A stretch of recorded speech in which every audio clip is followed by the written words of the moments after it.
Hello दोस्तों, ASJ कहानी channel में आपका स्वागत है। ये मेरा आखिरी फैसला है। मेरे जीते जी वो लड़की इस घर में कदम नहीं रख सकती।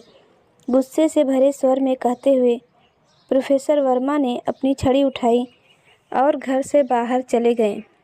विजयन और उसकी माँ डॉक्टर विभा स्तंभित से एक दूसरे की ओर ताकते ही रह गए।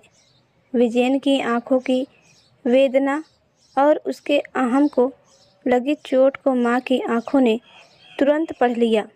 धीमे से मुस्कुराकर बेटे के सिर पर हाथ फेरते हुए उन्होंने उसे सांत्वना दी। माँ का सहारा पाकर उसके मुख से आहत किंतु दृढ़ स्वर निकल पड़े। मम्मा, मैं और तन्वी बरसों से एक दूसरे को जानते हैं और समझते हैं। पापा के झूठे आडंबर के लिए मैं अपनी चाहत, अपनी खुशी ज़िंदगी भर के लिए दांव पर नहीं लगा सकता। मैं तुझे समझ रही हूँ बेटे।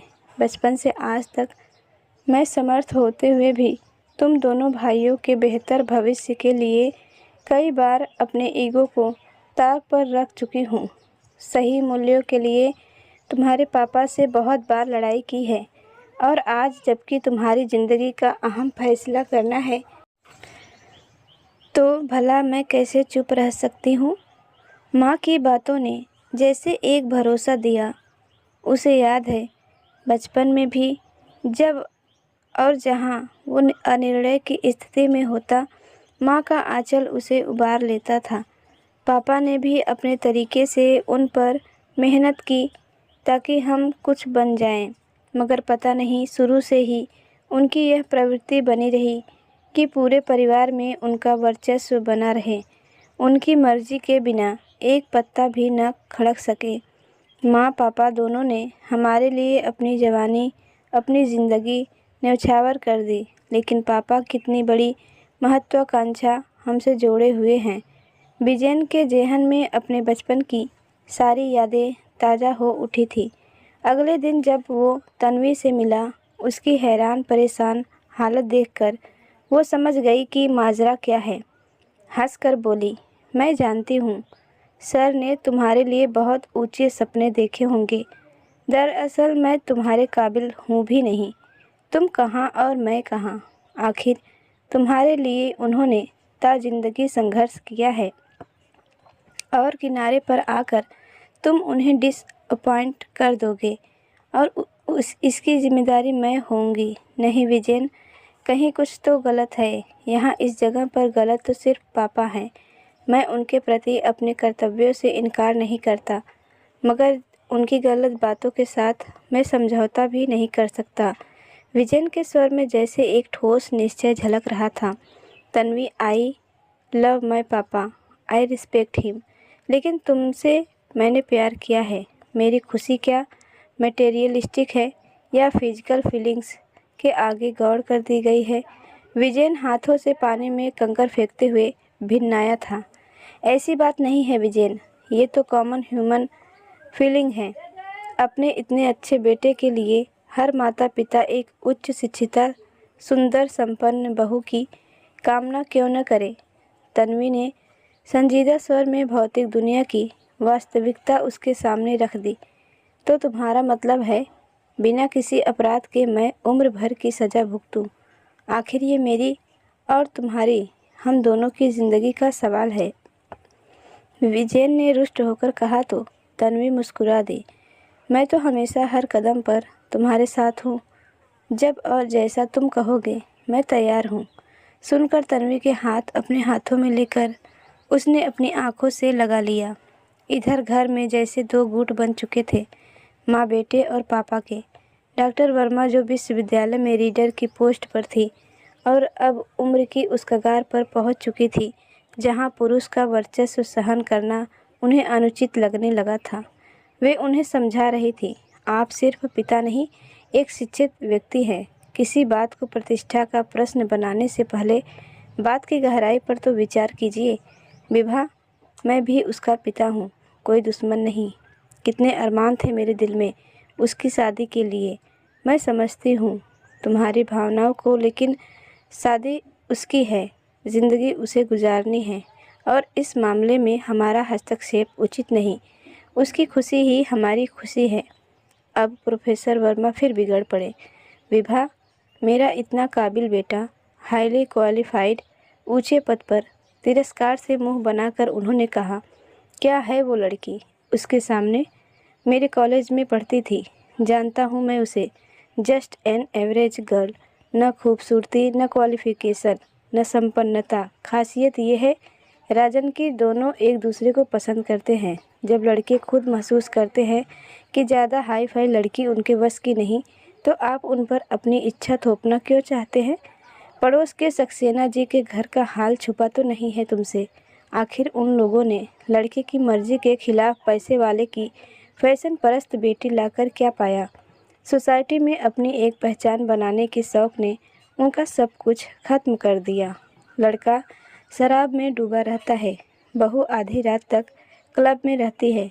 जिस घर में कभी हंसी और पूजा की घंटियां सुनाई देती थी, वहां अब आए दिन गालियां और मिसेज सक्सेना की सिसकियां सुनाई देती है। मैं कहती हूँ राजन, अभी भी वक्त है, अपनी जिद छोड़ दो। एक से एक रिश्ते आ रहे हैं। मैं रिश्ते मांगने नहीं गया, ये तुम भी जानती हो। वो सब लोग हमारे बेटे के करियर के पीछे भाग रहे हैं और तन्वी तब से तुम्हारे बेटे को चाहती है जब वो कुछ भी नहीं था।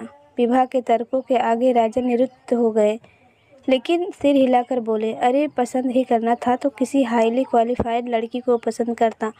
विभा ने चिढ़कर कहा, जैसे कि तुमने तो खूब इज्जत बख्शी है मेरी। आप जैसे लोग नारी को कभी ऊंचा दर्जा नहीं दे सकते। क्या वजूद है मेरा तुम्हारी ज़िंदगी में सिवा एक बांदी के? और इतनी ही ज़रूरत महसूस हुई तो विजयन खुद उसे पढ़ा लेगा। आखिर उसकी भी तो अपनी कोई प्लानिंग होगी। उसकी ज़िंदगी के निर्णय अब उसे खुद लेने दो। अब वो कोई बच्चा नहीं रहा। कहते कहते विभा का चेहरा तमतमा उठा था। हरगिज़ नहीं, ये घर मेरा है और इस घर में सिर्फ मेरी मर्जी चलेगी। सोचो ज़रा, अगर हाईली क्वालिफाइड लड़की मेरी बहू होगी तो क्या शान होगी हमारी। घर में कदम रखते हुए पिता के ये शब्द जब विजयन के कानों में पड़े तो वो तिलमिला उठा और अब उसे चुप रहना उचित नहीं लगा। वाह पापा, क्या खूब सोचा है आपने अपनी प्रतिष्ठा के बारे में। सोसाइटी में अपनी झूठी शान के लिए आप ऐसे झूठे आडंबरों का सहारा लेना अपनी शान समझते हैं। खूब पैमाना है आपके पास किसी को आंकने का। डॉक्टर वर्मा ने भी अपने बेटे के साथ सहमति जताते हुए कहा, विजयन ठीक कह रहा है। आखिर कितने लोगों को वक्त पर अपने अनुकूल मिल पाता है, जो समाज से कुछ भी हासिल नहीं कर पाते। क्या उन्हें जीने की तमन्ना भी नहीं रखनी चाहिए? सामान्य होना अपने आप में तो कोई दोष नहीं है, अवसर की बात है। और फिर हर इंसान को ईश्वर ने किसी न किसी कार्य के नियमित ही बनाया है। तो जो लड़कियां प्रोफेशनल नहीं, उनकी क्षमताएं कुछ और होगी। और जो महत्वाकांक्षी होकर भी ज़माने से प्रेरणा नहीं ले पाती, उनके भीतर की आग से एक नई कृति जन्म लेती है। आप जैसे शिक्षित लोग ही जब इनके मनोबल को ऊंचा नहीं उठाएंगे तो समाज तो कभी सफलता की ओर बढ़ ही नहीं पाएगा। मैं पूछती हूँ, आखिर क्या दोष है उस लड़की में? क्या सिर्फ क्वालिफिकेशन होने से या खूबसूरत होने से, संपन्न होने से कोई लड़की अच्छी हो जाती है? उसकी विनम्रता, उसकी शालीनता, उसका सरल सौम्य प्यार क्या ज़िंदगी जीने के लिए कोई मायने नहीं रखता? विभा को लग रहा था किसी तरह से वो राजन के ज़मीर को जगा दे, जिससे बात भी बन जाए और पिता बेटे के बीच जो तनाव पैदा हो गया है वो भी ख़त्म हो जाए। प्रोफेसर वर्मा ने रूखे लहजे में कहा, विभा, ये घर है, तुम्हारा क्लासरूम नहीं। विभा को कहना पड़ा, और जो तुम कर रहे हो पिता के रूप में, तुम्हारा जो प्रेजेंटेशन है, क्या वो ठीक है? तुम्हें जो करना है वो करो, मैं इस समारोह में शामिल होने वाला नहीं। विभा ने विस्फारित नेत्रों से पूछा, यानी कि तुम विवाह की रस्म अदायगी भी नहीं करोगे? नहीं, प्रोफेसर वर्मा ने भावहीन होकर कहा तो विजयन तेजी से पलटकर चला गया और डॉक्टर वर्मा अनायास उत्पन्न हो गई। घर की इस तनावपूर्ण स्थिति पर विचलित सी बैठ गई। राजन, क्यों घर की सीधी शांत जिंदगी में जबरदस्ती उथल पुथल पैदा कर रहे हो? मगर राजन तो जैसे पत्थर हो गए थे। कोई भावना, कोई तर्क उन्हें टस से मस नहीं कर पा रहा था। लगातार सोचने के बाद डॉक्टर वर्मा की आंखों में जैसे एक निश्चय उभर आया था। झूठे आडंबर के पीछे वे अपने बच्चे की ज़िंदगी बर्बाद नहीं कर सकती, चाहे इसके लिए उन्हें अपने पति से भी टक्कर क्यों न लेनी पड़े। उन्होंने दूसरे ही दिन सरकारी दफ्तरों के खुलते ही विजयन को रजिस्ट्रार के ऑफिस भेजकर शादी के लिए एक अर्जी देने का आदेश दिया और विजयन भरी भरी आंखों से ममता की इस मूर्ति की गोद में सिर रखकर बच्चों की तरह बिलख पड़ा। मगर पापा, वो उसकी बात काट कर बोल पड़ी, ये सब कुछ महीनों का ज्वार है, जब ज्वार उतर जाएगा सब कुछ सामान्य हो जाएगा। तो दोस्तों, आपको हमारी आज की कहानी कैसी लगी, आप हमें अपनी प्रतिक्रिया कमेंट बॉक्स में ज़रूर बताएं। और कहानी अच्छी लगी हो तो लाइक करें और चैनल पर नए हैं तो चैनल को सब्सक्राइब करना न भूलें। कहानी सुनने के लिए आपका धन्यवाद।